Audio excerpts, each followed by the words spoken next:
coming up in your future and in education, and we're real excited about it. And this is Brian Bettis. He is Curriculum Technology Coordinator at Springmore Elementary School in Cleveland County Schools. And Mr. Bettis is one of the best I've worked with my whole career. And he's very knowledgeable and can explain things in a way that no one else can. So I'm excited he was able to come. It was a little selfish on my part because I haven't gotten to see him since before Christmas. And so I'm just proud that he came after spending a whole day at school. I wouldn't even ask him what all took place today. There's no telling, but he deals with teachers all the time. He has about 60 women that he has to try to please at work every day. And he does a good job balancing that out and goes to grade level meetings. And so if he has time when he's done, I'm sure he would answer any questions that you have about curriculum and how in schools. So I'm going to turn it over to Mr. Bettis. Dr. McKinney, I'm glad you brought your students. And this is neat. We're excited. And, we'll just turn it over to you, Mr. Bettis. I'm going to take a minute to get situated. Is there a remote, or do I just climb up to turn that on? Oh, it's on the wall. Oh, thanks. All right. Let's see if that works. All right, I'm going to pass around lots of papers for you. All right. Now, I know y'all are going to want to get out on time. So, what time are we finished? This class goes from 2. Pardon, what y'all say? 3:55. Okay. I get carried away. So if it's 3:50 and I'm still rolling, somebody start looking at your watch and coughing and all that, and I'll slow down. Okay. I'm going to give you lots of stuff. Some stuff you may want to read in your spare time that will reinforce some of the things we've talked about today. Some of the articles I'm going to talk about in the presentation. So if you'll you're going to get 3 pieces of paper. It's an article, some standards, and a note-taking sheet. All right? So there we go. All right.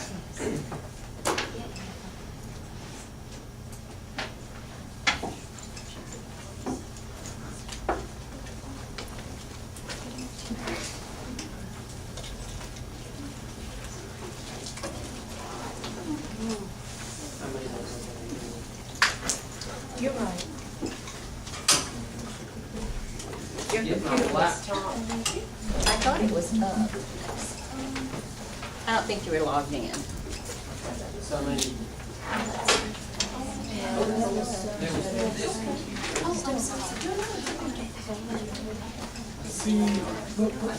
The windows. Do you mind popping that one? Yeah. Thank you.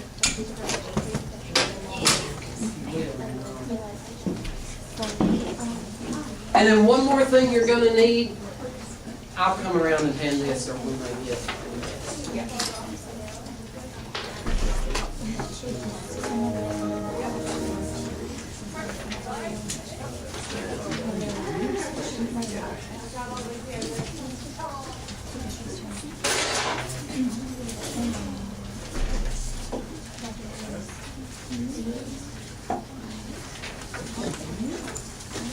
Sorry.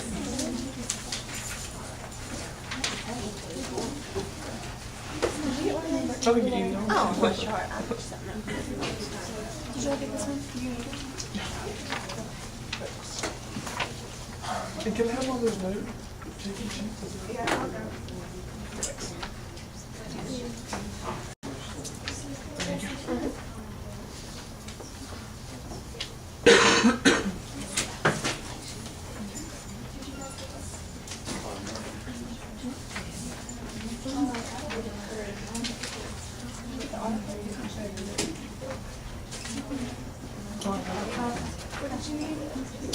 No, I've got my 3.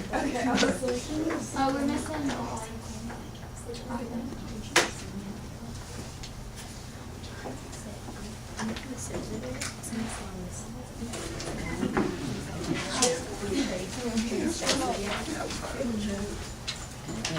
I'm just going to have to get out of this one. Are you reading? I mean, I think I'm going to do I'm just going to sit there. Are you back there? No, she has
This will probably not cooperate with the fonts, but we'll do the best we can today, and you'll get the picture of what I'm talking about.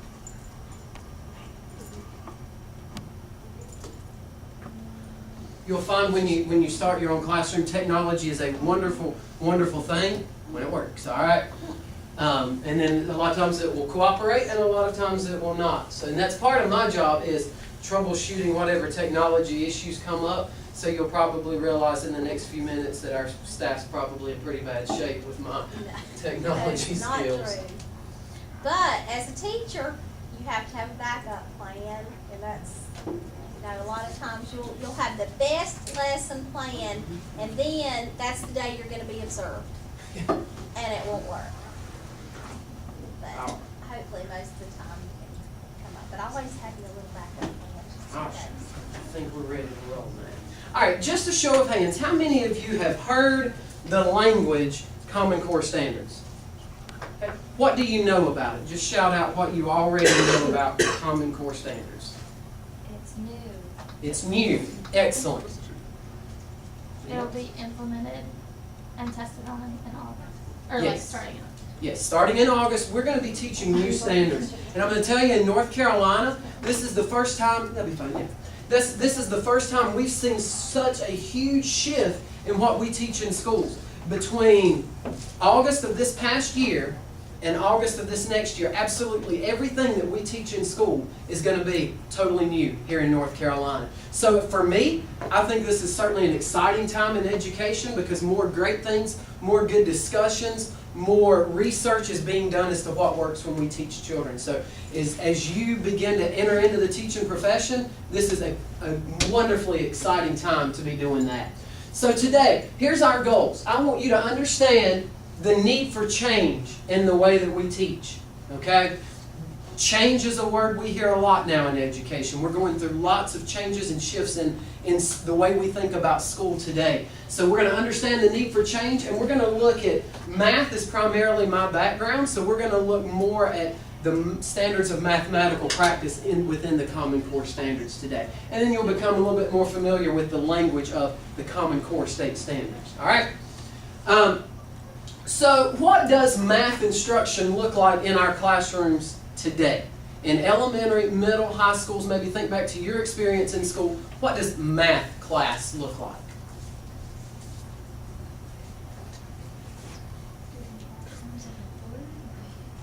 There are problems on the board? Definitely. What else? worksheets. Worksheets, yes. Oh. What else? Examples of how it's used in everyday life. Examples of how it's used in everyday life. What else? What about, so I can see. All right.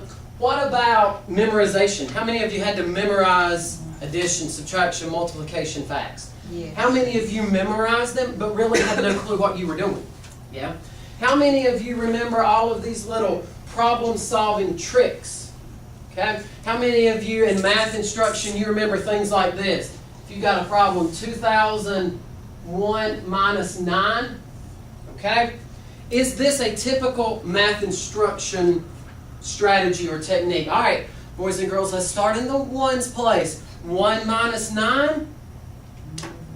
We can't do that? Okay, that's what we tell our third graders, but then they get to middle school and what do we tell them? Wait a minute, you can't do that. 1 minus 9 is -8. So then our kids are confused, right? All right, but anyway, so 1 minus 9, we can't do that. So I've got to borrow, so knock, knock, knock. I'm going to go next door and borrow some sugar. So then we end up with something that looks like this, right? And then we look at that and say, what on earth did I just do?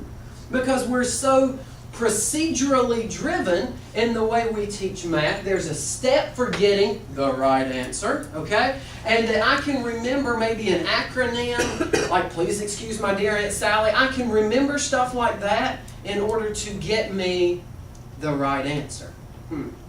My question now, when we look at Common Core, we're starting to question that. We're starting to say, what's going to be more effective? Getting the right answer are actually understanding what all this mess is and what I did. And then eventually kids get to this problem by the end of their math understanding. Okay? So memorization, real life problems, worksheets, a lot of direct instruction. The teacher says, do this. I'm going to tell you 500 ways to do this. No, you do it. We're going to practice it 800 times. Now, here's something you need to remember. If you give kids problems, let's say you give them a homework assignment, and I can preach about homework too, but let's say we give a homework assignment, and we say that you need to do problems 1 through 50 odd for homework. Do we remember doing that in middle school? I know I do. Well, if I go home and I practice those 25 problems incorrectly, and I have some misconceptions in my head, it takes 7 times of redoing it to fix those errors in my head. So for every one of those 25 problems that I did wrong, I've got to redo every one of those 7 times in order to fix that misconception. So why don't we just teach kids the understanding to begin with? That's what Common Core talks about. So where is all of this stuff getting us? How many of you say, I hate math? Why do we say we hate math?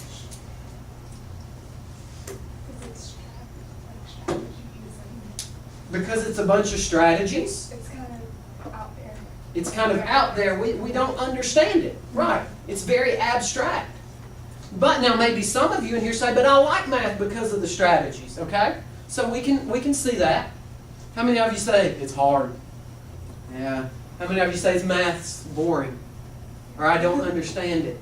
Yeah, that's where it's getting us. And then when we look long term, we look at how the United States stacks up against other countries. And it's scary. It's scary. I've just read a book, Teaching Elementary Mathematics by Leaping Ma. Leaping Ma came from China.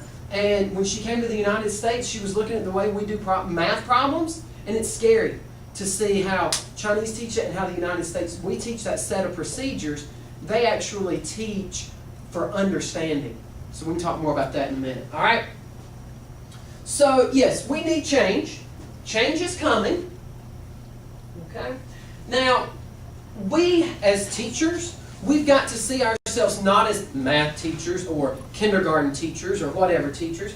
We need to see ourselves as teachers of students. Okay? And when I think about my students and what my students need, that's the shift in thinking. It's not, I'm going through these standards, okay? But it's, I'm using these standards to teach my kids what they need to know. And that's the shift that we're having in our thinking. Okay? Let's read this. This comes out of the article you've got, Building on the Common Core. And it says that if we provide instruction that is rigorous, meaningful, and real, okay, if we do this stuff well, rigorous, meaningful, and real instruction, our students will develop the knowledge and skills they need to be good test takers. Is that what it says? No. They will do well on EOGs? No. If I teach rigorous, meaningful, and real information to my kids, it's purposeful, it's real. They're going to be great mathematicians. They're going to be great thinkers. That's my goal when I work with kids. It's not for success on an EOG or some test that's coming up. It's true math or true thinkers for anything that we're studying. Okay? So your article goes on and says, but how am I going to do this? How am I going to provide this rigorous and real and meaningful instruction? My kids need to learn by doing. Okay? By doing, that means they need hands-on experiences. That means they need to be talking. You're going to get to talk in a minute because y'all have already been sitting probably about as long as your attention span can handle, so we're going to talk in a minute. We've got to move beyond worksheets and test prep. We've got to have standards-based planning. Let me tell you what I see a lot of in schools today. I've got my textbook, okay? This is my textbook that's my guide for what I'm teaching. I'm going to do Chapter 1, Chapter 2, Chapter 3, Lesson 1, Lesson 2, Lesson 3. What if somebody doesn't get it? Oh well, I've got to go on because I've got to keep up with my pacing. I've got to keep up with the textbook. And by using this textbook, I'm teaching these standards. Okay?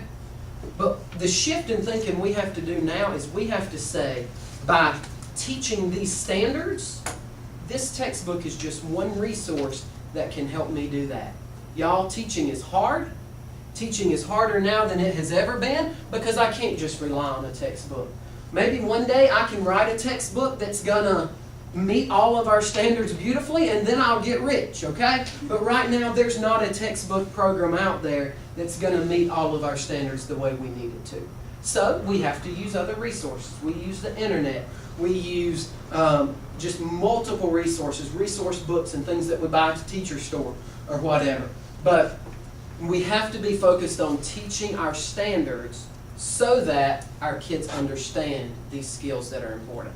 And we'll talk a little bit more about that as we go on. Okay?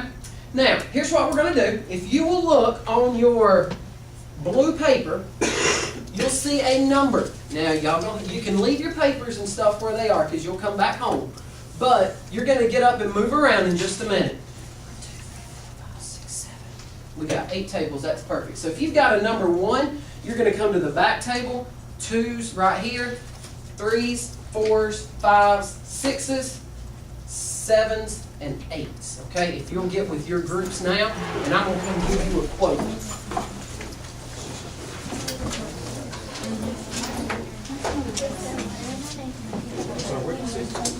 6s. I'm sorry. 3, 4, 5, 6. How about that?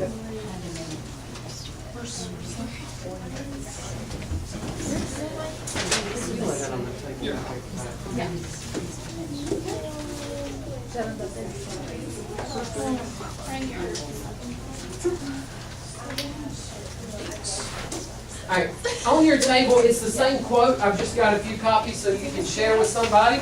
Here's your 6s. All right, so here's what you're going to do. You're going to read that quote. These quotes came from the National Research Council's book called Adding It Up. And they did all this research to find out about how kids learn math. And it's a big, thick, nasty book. And for some reason, I've tried to press on through reading it. But I want you to read this quote of something that I thought was pretty important. And when you read your quote, do you agree or disagree with that statement? You're going to talk about it at your table. How does this quote speak to a need for change in the way we teach?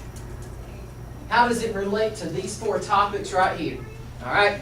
That's your goal right now, is to read that, talk about it in your group. You've got, we'll say, 5 minutes to do that. Okay.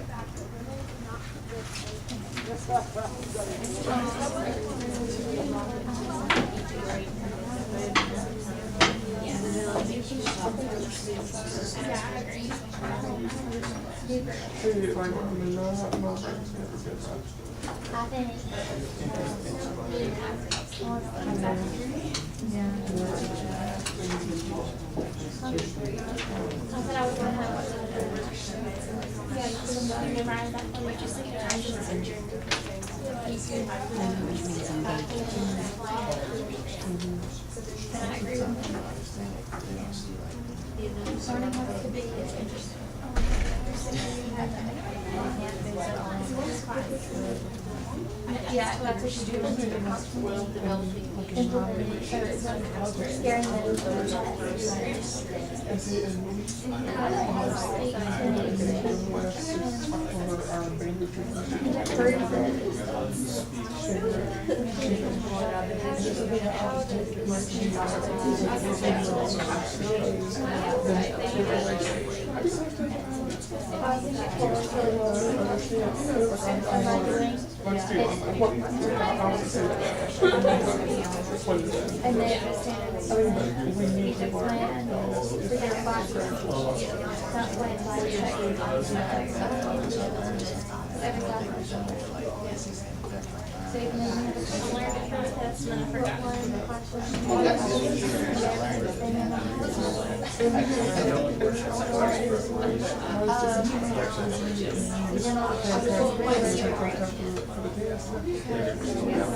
I've been listening.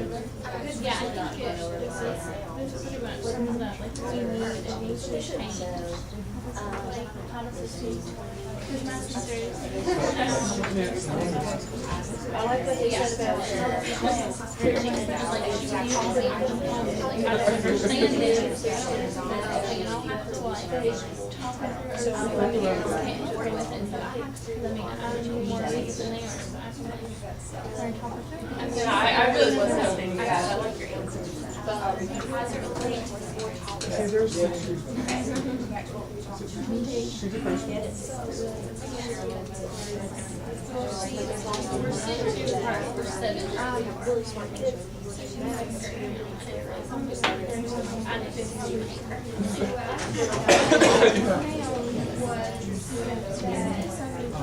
Take about one more minute.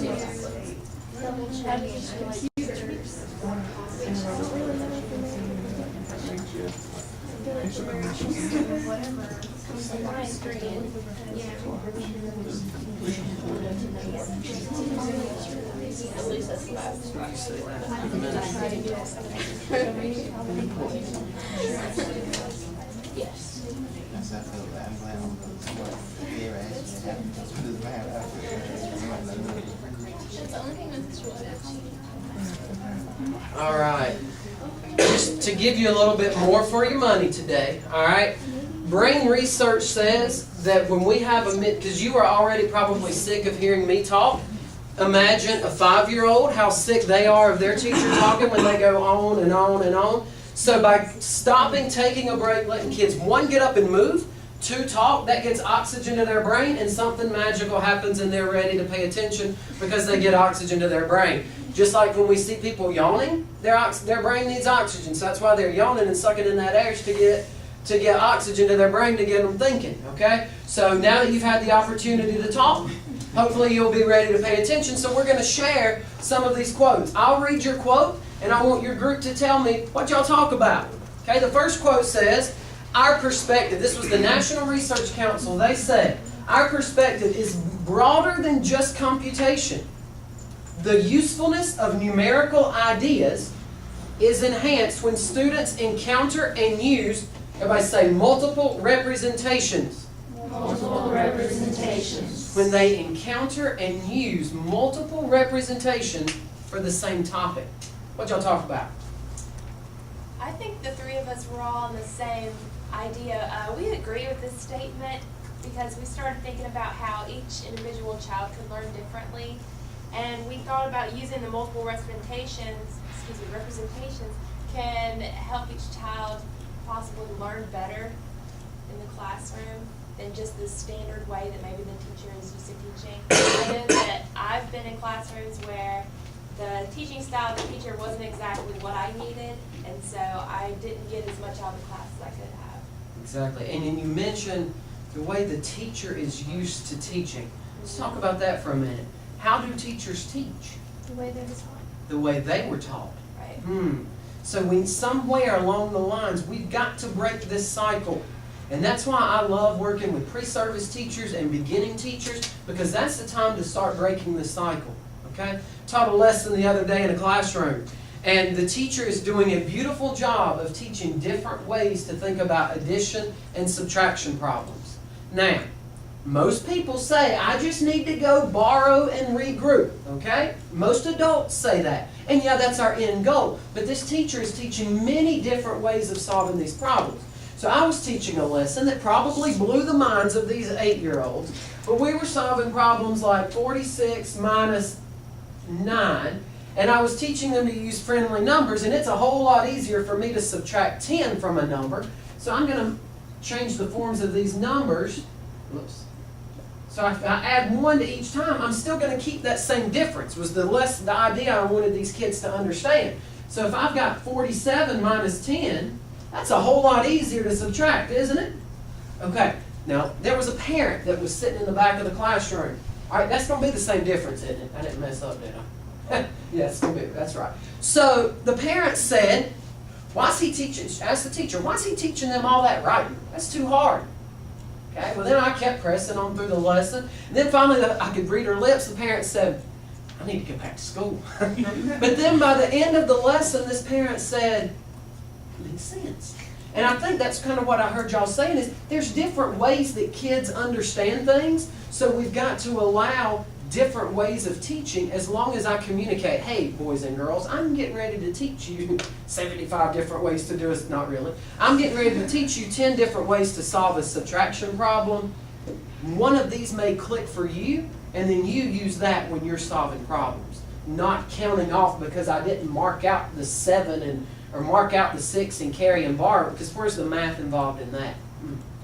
So perfect. Thank y'all for sharing. You know, we've had teachers to share with us that have children in school now, and they have problems marked wrong just because it was not solved the way the teacher told them to solve the problem, even though the answer was right. That makes my blood I know, pressure that is boil. going on now, Mine as well. and it is. Just because you didn't do it my way, you have to solve it. And my way is the way we were taught, right? All right. Group number 2 says state, national, and international assessments conducted over the past 30 years indicate that although U.S. students may not fare badly when asked to perform straightforward computational problems, we do pretty well with that. They tend to have a limited understanding of basic mathematical concepts. What y'all talk about? We all agree on the same page, and that it does speak for need of change because we're limited, the students are limited to what they know and how they understand. So they're not able to explain why they did this math problem, they can just do it.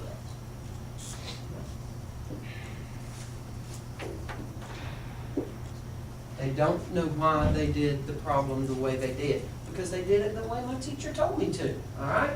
Hey, look right here. Do y'all know what I did here? I have no clue, but it works, all right? Now, maybe another way of thinking about this problem is, hey, I need to change the form of this number so I need to decompose a set of tens in order to have enough ones that I can easily subtract 9 from, okay? So let's say that I could very easily make that into 11 ones by taking a group of 10 and decomposing them. Okay, y'all with me? So if I've got the number 2001, this is a tough question. How many tens is that? How many of you are thinking? Exactly. How many of you automatically thought, well, there's 0 tens? But there's actually 200 tens here. So if I have 200 tens and I take 1 10 away, how many tens do I have left? 199. Now that, you see just the difference in my language helps me understand a little bit more about why I'm doing that. Because I need to take a 10 and change the form of that number and decompose it to make this problem easier for me to solve. It's a different way of thinking. That's where we got to be. All right, anything else? We can do the straightforward computational, but we don't know why. Perfect. All right, group number 3. Mathematics learning has been more a matter of memorizing than of understanding. Today, it is vital that young people understand the mathematics they are learning. What y'all talk about? We were all pretty much in agreement that this is true. And we were talking about how we both have younger siblings who are in school right now, or in middle school and high school, and they'll call us both up and be like, we don't understand what's going on. And I'll have to sit there and I'll have to explain it to my sister in a way that she can understand it because she didn't get it the way that her teacher did it. Because she doesn't understand what she's doing, she's just doing it. And then my concern is, well, what if she goes back to school and the teacher says, you didn't solve it my way, big fat X. And I'm like, no, they understood what they were doing. That's more important, okay? So we got to find that balance. I'm going to tell y'all the challenge when you guys start teaching is going to be when you work with teachers that have done it this way for 976 years. Okay? Yes. I just have a question. Yes. Do you think the reason why, or I don't know the answer to this question, the reason why teachers are like, okay, F because you didn't do it my way is because it doesn't match the standards? And that they teach so much with the standards that they think the standards are illusion? This is my personal thoughts. My thoughts are, these teachers are not as confident in their own math understanding that they're not comfortable enough letting kids talk about different ways to solve problems because I only know the way I've been taught. So I may know my standards, And I can be teaching to these standards and teach a whole bunch of different strategies and ways for meeting these standards objectives. But if I don't know the math behind it, or I don't know the reasons why I do these literacy skills to get my end result of having a good mathematician or a good reader, then I'm not going to allow my kids those experiences. I feel like that happens everywhere. I mean, it happens in college. I'm sure it's happened to numerous students. But and there's no standards in college. Your teacher designates what's supposed to be in the class. So whether with or without the standards, I think. Y'all, I remember sitting in a physics class in college and thinking, dear gosh, what am I doing here? Thank goodness, because I was elementary ed, I could take, I took half a semester of 4 different sciences, so that helped me. I knew the end was coming, but I had no clue. And the teacher could not communicate in a way that was my understanding. I think that reason was because he was way too smart. He couldn't break it down to my level. So yeah. All right. Group number 4. Let's see what y'all said. In a society saturated with advanced technology, people are going to be called on more and more to evaluate the relevance and validity of calculations done by calculators and all these fancy machines we've got. Public policy issues of critical importance hinge on mathematical analyses. What y'all talking about? I kind of somewhat disagree with the first part of it, in the fact that I feel like more and more technology is great and everything, but I feel like more and more people are counting on it 100%, and no matter what comes up on the screen, they're just going to believe it instead of using their own thought processes to figure out if it's correct. Definitely. Y'all, there's some awesome technology out there. I love my iPad. It goes everywhere with me. If I were to lose it, I would be in a mess because my calendar, everything I got's on here, okay? So yes, we have wonderful technologies. But I was giving the EOG to a kid last year, and he said, okay, the problem was putting fractions in order from least to greatest, okay? And he says, Mr. Bettis, can't I put these fractions in this calculator? Okay, now think back to that problem. Why on earth would you put 3 fractions in a calculator and hope that it's going to give you the order from least to greatest? Really? But he had been taught you can use your calculator for fractions. So then how many times do we see kids taking a standardized test and they figure out the problem on their calculator and it gives them some kind of ridiculous answer, and it's one of those A, B, C, D choices because somebody figured a calculator may give them one of those choices, may give them that answer, and they pick C because that's what the calculator gave me. Y'all, it could be 2 plus 4, and a kid will punch it in the calculator and get 7,692, and if that is one of the 4 choices, they're going to bubble it because my calculator told me that's the answer. Really? 2 plus 4? 7,000 whatever I just said? No. Okay? So yeah, we've got to teach kids. I was teaching a lesson, I was encouraged the other day. I was teaching a social studies lesson the other day. And we were talking about doing research. They're getting ready to study famous North Carolinians. And I said, you know, I can do research on the computer. And I brought up Google and we found some information on Sir Walter Raleigh. And then one little boy said, he took my thunder because he was getting ready to come up later in my lesson, but he said, but Mr. Bettis, you got to be careful because sometimes that computer lies. And that's very true because you know Wikipedia, I think there's a way we could go in right now and say, okay, American Revolution, and say that it happened in 1996 and hit enter, and it's going to be there for a few minutes till somebody else figures out that it's wrong. Okay, we can go change that. So Wikipedia that we rely on all the time, it's not a reliable source. So are we having these discussions with our kids on how we're using these technologies efficiently? When we talk about the standards in just a minute, standard, I think it's number 7, we'll talk a little bit more about it. Okay? Group number 5, learning to read and developing mathematical proficiency, so reading and math, both rest on a foundation of concepts and skills that are acquired by many children before they leave kindergarten. Before they leave kindergarten, they're going to have a foundation of math and science skills that are essential. That's what this is saying. What y'all talk about? We disagree. Okay. And we said that, I mean, foundation is a really strong word. That's like saying you have a set, like, that's like following the standards. Like you were talking about with the textbook. If you teach from the textbook and they're left behind, oh, well, they're left behind, I got to keep going, you know. I mean, that's basically what this is. Gotcha. So are y'all saying maybe we need to look at the definition of how they're using the term foundation here? Yeah. would you agree with the fact that there are some essential skills that kids need before leaving kindergarten that they're going to have? Y'all as a kindergarten teacher? All right. I didn't think, I wanted to teach high school history, okay? And then I ended up, I said, well, you know what, I like little people. And then I had a professor in college that said, I'm putting you in a kindergarten. I said, you're putting me in a what? She said, kindergarten classroom. I said, I ain't going to kindergarten. I'm not tying shoes, wiping noses all day. I ain't going to kindergarten. She said, try it for a week. If you hate it, I promise I'll move you. And I said, well, go ahead and get Plan B ready because I'm not going to kindergarten. All right? But then the first day, and this is getting way off topic, but the first day, I hear, teacher. So I look over at this closet in the room, and well, he's looking at me, pointing for me to come over. And I look at the teacher, because I mean, she's the real teacher. She needs to go do whatever he needs because I'm not tying his shoes or wiping his nose. And she's busy.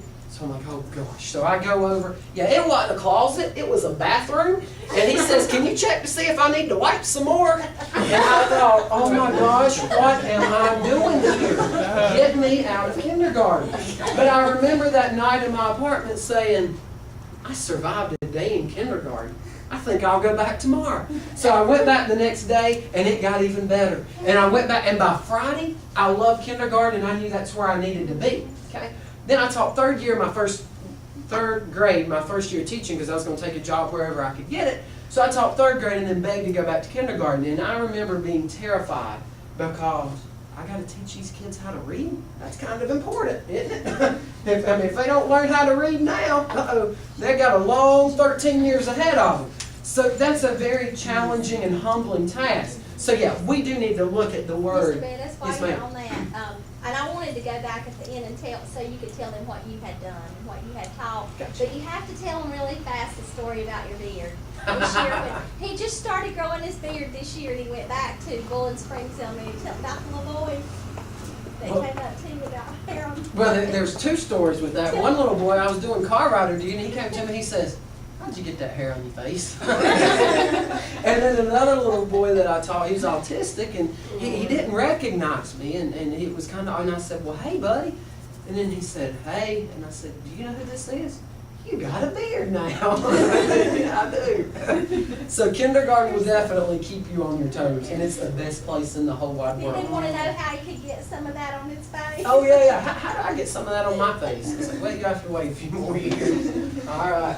Okay, so by looking at this, y'all, the research that's coming out now that shows the importance of a child having number sense, it's essential. How many kids don't really understand the difference between 9 and 1 and have that internal number line to be able to say 9 is greater than 1 when I think about it on the number line? We got to have kids doing some things like that. Okay? Number 6, surveys of U.S. teachers have shown that nearly all of their instructional time is structured around textbooks or other commercially produced materials. Not surprisingly, international curriculum have found that U.S. math textbooks, our textbooks cover a lot more topics, but more superficially than do their counterparts in other countries. What y'all talk about? Well, we kind of just talked about how it's more about focused on the textbook and the concept itself for the actual students. And so we kind of figured, well, for one, it was subjective. We've never read the international textbook, so it's hard to agree or disagree. Right. But we thought that if it's just a superficial term, then it's not focusing on the teaching aspect as opposed to just the math itself. Yeah, we'll try to just throw out as much as you can if that's what it's going for. Just kind of whatever. Awesome. I like what he said about it's all about the concept, not about the student.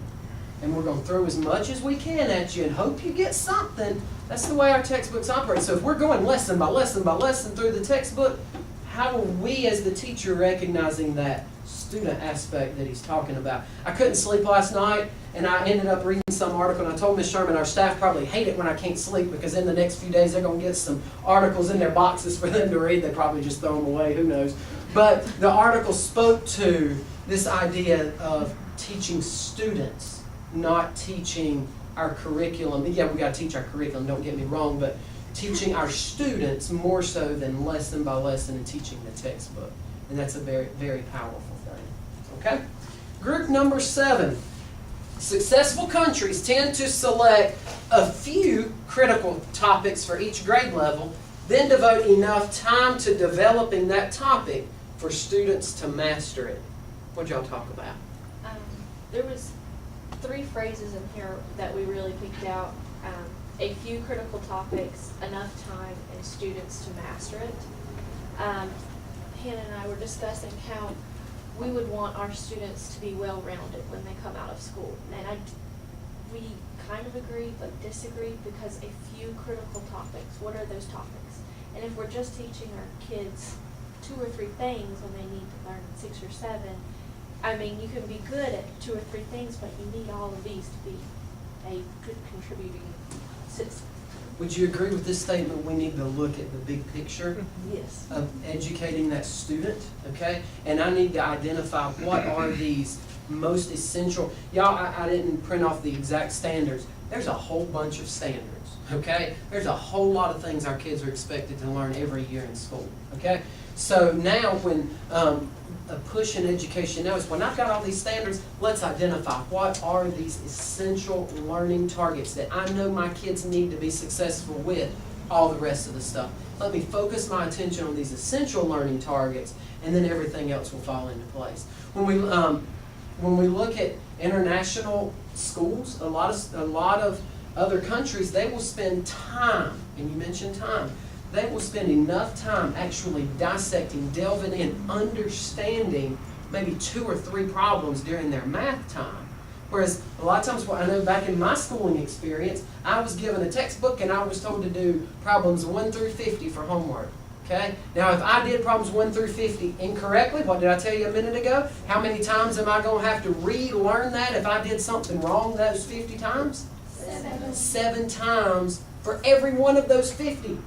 Man, that's a whole lot of going back and refixing, where if I just focused on 2 or 3 problems and really understood it, then I'm probably going to fix those misconceptions as we go along. Can I share something? I Sure don't can. mean to butt in, but I like what you're saying. I certainly agree. I was in a middle school in Charlotte working with them on some turnaround issues. They were doing Max Thompson work on learning focused schools, which starts every lesson, every classroom starts with an essential question for the day, not just a unit essential question.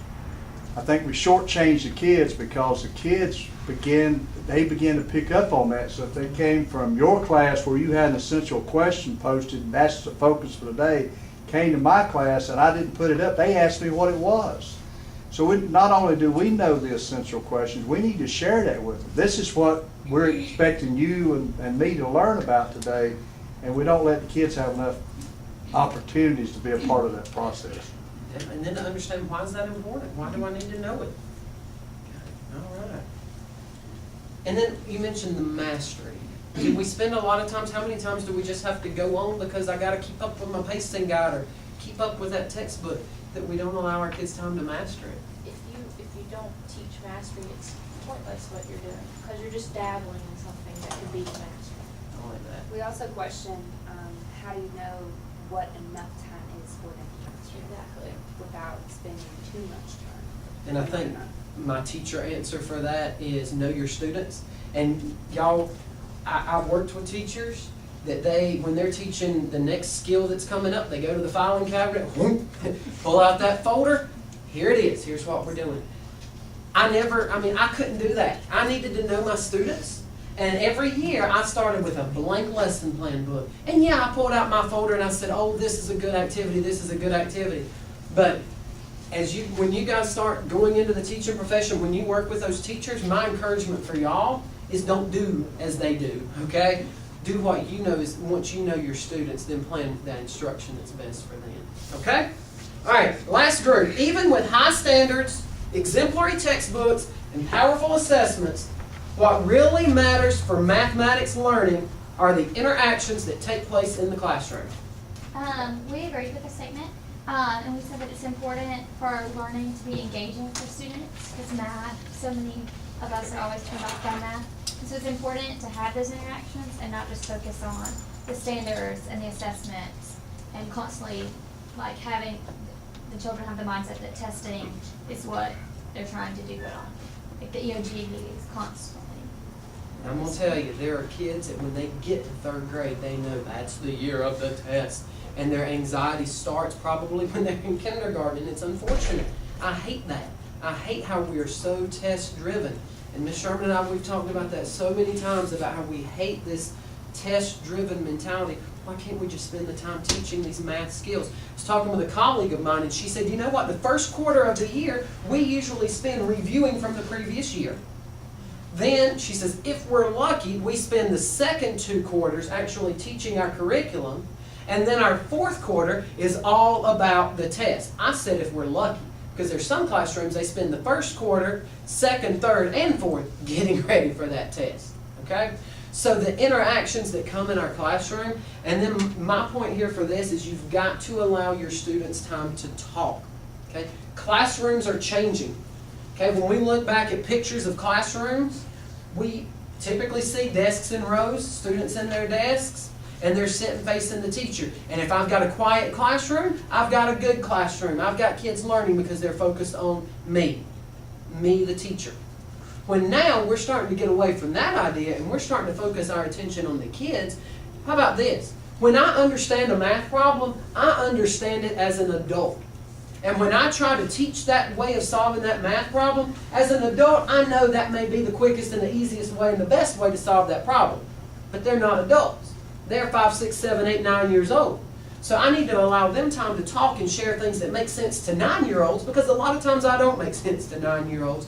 Who better to share those experiences than themselves? So we have to allow them time to talk. Looking at brain research, if kids are allowed the opportunity to talk and share their ideas and communicate their own understanding, that's what transfers information from short-term memory to long-term memory through that discussion.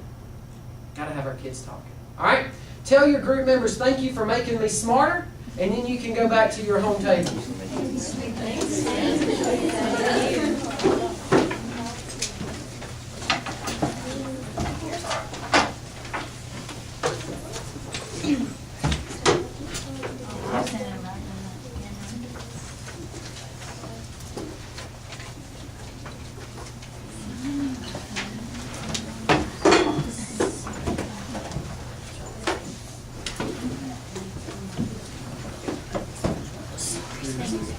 Now, I've talked to you a little bit about some stuff from other countries. Let's look at this. In the United States, our question a lot of times is, how can I teach my kids to get the answer to this problem? We are very answer-driven. So I'm going to use the math they already know. I'm going to use what's easy. I'm going to use what's reliable. I'm going to use the way I was taught.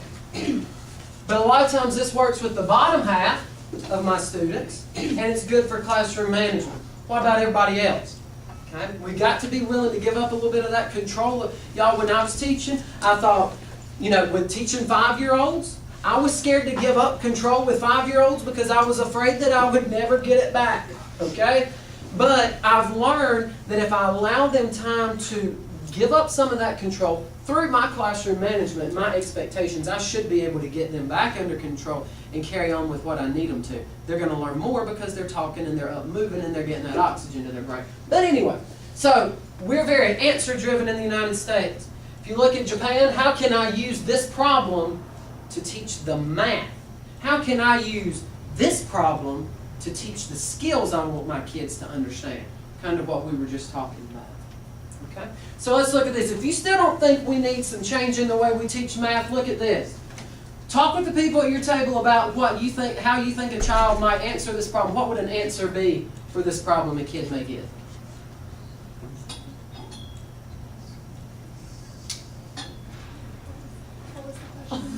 What answers do you think kids may give you for this question?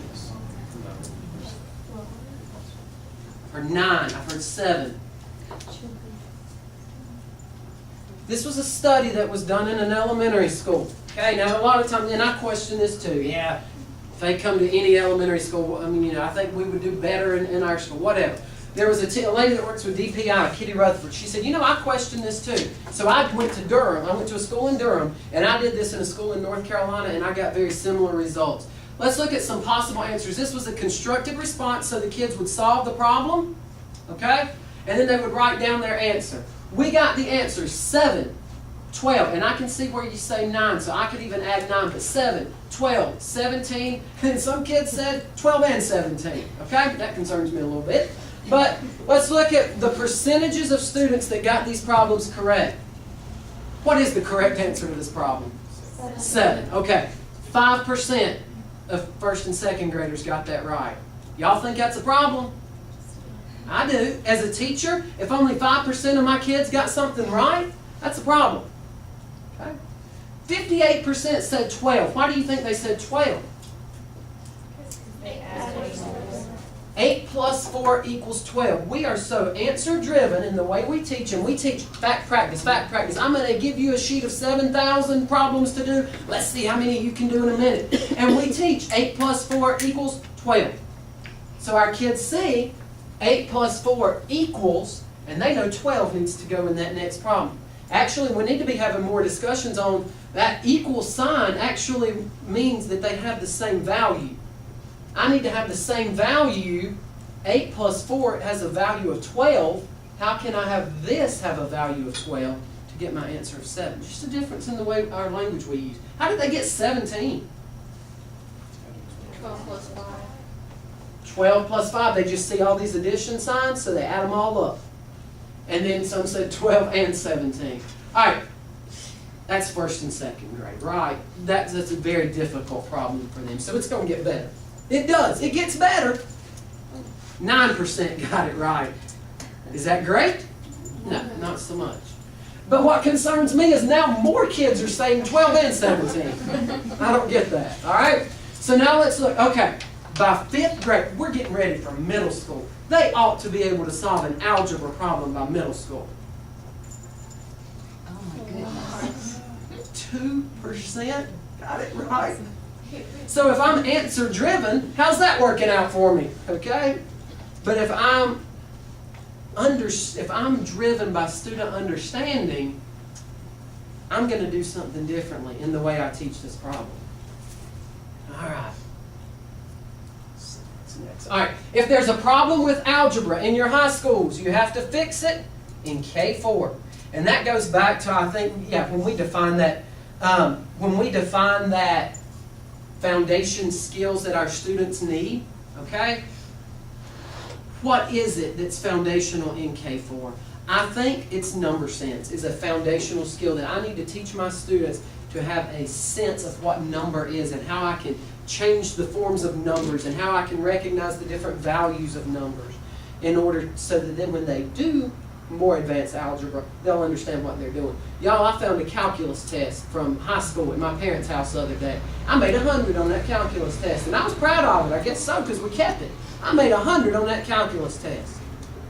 I looked at that, and it looked like a foreign language. I have no idea what that funny-looking symbol is and what all those numbers did. I don't know what. I have no clue, because I didn't have a true understanding of why I was doing that or how I was doing it back then.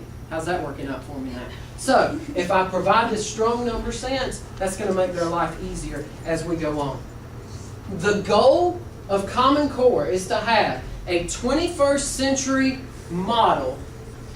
Here's the language you're going to hear a lot in Common Core that identifies what students should know and be able to do. That's what these Common Core standards are for. They let me as the teacher know what my students should know and be able to do in math. And it measures whether students are on track for success after high school. We hear, are our students college and career ready? This is also language that's coming out of Common Core. Okay? What should my students know and be able to do? And are they college and career ready? This is a new generation of school curricula, student assessment, and school accountability. Okay? Gosh, I hope we are getting away from